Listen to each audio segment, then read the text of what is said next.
Hey guys, welcome back to the channel. Walker Buehler, Boston Red Sox. No more Dodgers. It's a sad day for Dodgers fans. I've seen it all over Twitter today. They are very, very sad about this one.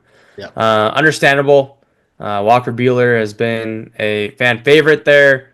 Obviously closed out the World Series last year, but he is coming off of a weird year. Very high, low type year. Um, Low, particularly in the regular season, high in the World Series and the postseason. But he is going to get $21 million on a 1 year deal. It's definitely seems like this is a deal for him to reset his market Yep. and then go out and get a big deal next year. It's a bet on myself type deal. It makes sense for where the Red Sox are. It makes sense for Walker Buehler. Gives him opportunity to know that he's going to get those innings. I don't know if that he would have re-signed with the Dodgers that he would have got those for sure innings. But what was your initial reaction to Buehler leaving the Dodgers for Boston?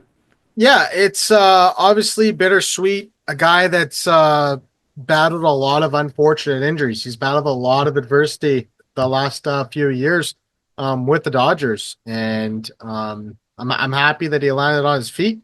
Yeah, like you see, 2020, 8 starts, 2022, 12 starts, didn't pitch at all in 2023.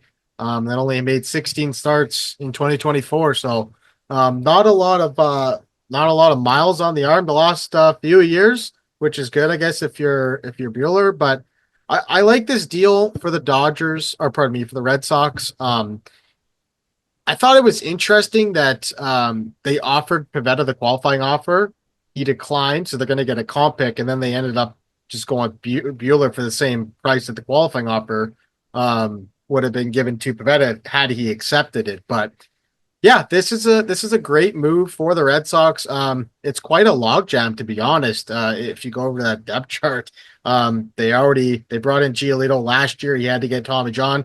They just signed Patrick Sandoval. Now, obviously, the big fish was get Garrett Crochet, and then now Bueller. So on paper, it's the rotation's definitely coming together. The thing that I look at is you look at the game started 32, 30, 30, 33. Like they ate a lot of innings last year, and if you're a Red Sox fan, that's what you gotta love. They're gonna take the ball every fifth, sixth day, maybe go to a six-man rotation to ease Bueller back in. But yeah, it's a nice rotation for sure.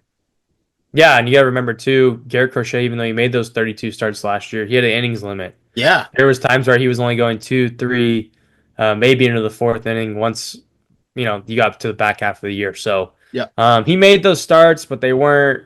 I mean, 32 starts on 146 innings. You can definitely see it. Compared to yeah, Houck, who made 30 starts to 178. But right. yeah, they do have Giolito. They do have Patrick Sandoval, and you would assume Garrett Whitlock, when he comes back, heads back to the bullpen. So, Yeah. um, yeah, Sandoval got paid as well, like you mentioned. Mhm. Giolito is still there. I'm not sure if he'll be ready for the start of the season or miss a little bit of it.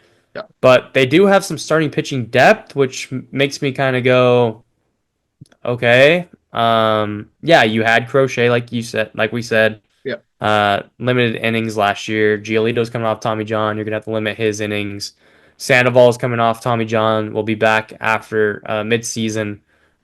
He'll need to limit the innings. Bueller coming off some injuries. I think you're right. I think that this is gonna end up being a six-man rotation. Yeah. Because they don't really even have outside of Cutter Crawford, which I don't think they want to move. He's a Right. cost-effective arm. Yeah. Uh, they really don't have anybody to go out and trade. Yeah. Like they really don't. I mean, you can trade Tanner Houck, but why would you do that at this point? He's Yeah. 28. They still have money to play with. Um, but yeah, I mean, Sandoval is making 9 a year. Giolito, yeah, it's. I mean, they could have him for the next 2 years.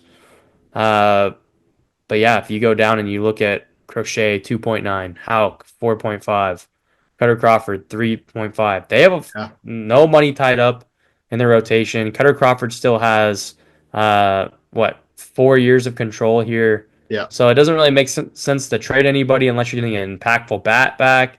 Hmm. They need some help. They need some Yeah. help offensively right now, especially if we're just looking at the Yankees compared to the Red Sox. They missed out on Soto. Bregman's still out there. They can go get Bregman. They can move Devers to DH. They can trade Yoshida, hopefully, because it's kind of an underwater contract right now.